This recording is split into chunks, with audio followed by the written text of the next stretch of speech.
My name is Anita and I've been attending Riverwood for 4 years, regularly since May of this year. Alongside with Riverwood, I was attending Finding Freedom. So for the last 4 years, that was the beginning of my journey, and it was a real tough journey. I had to do it sober. Alcohol was my best friend for 40 years. When you're damaged, when you're hurt, when you're a child, you stop growing at the age that the trauma happened. And my trauma started happening at the age of 5. My grandfather was a pedophile. We had a lot of alcohol in our home. My dad was an alcoholic. My mom was an enabler, codependent on my father, and she did not like children at all.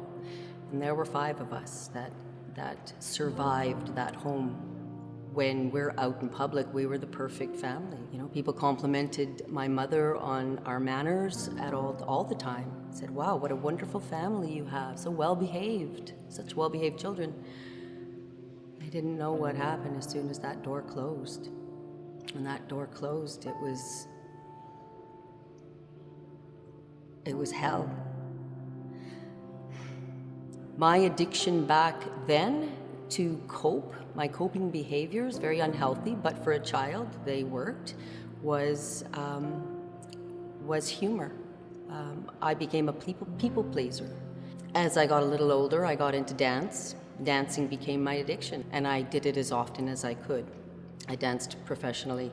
When I turned 18, I moved to Vancouver, and I became a professional ballroom dancer, and I taught. That, again, was my addiction. When I stopped running, when I stopped dancing, I picked up the bottle. I didn't have a replacement for the dance, so I needed something else that was going to help me to numb and avoid the feelings inside of me. And the bottle was perfect. And then the drugs, of course, helped as well. My steady decline, started 10 years ago. I was praying for death every day. I would pray to God, please just take me. I don't have a purpose. I don't want to be here. Just please, either find me a purpose or take me. And I prayed that one every day. Until one day I said, I can't wait for you, Lord, I have to go.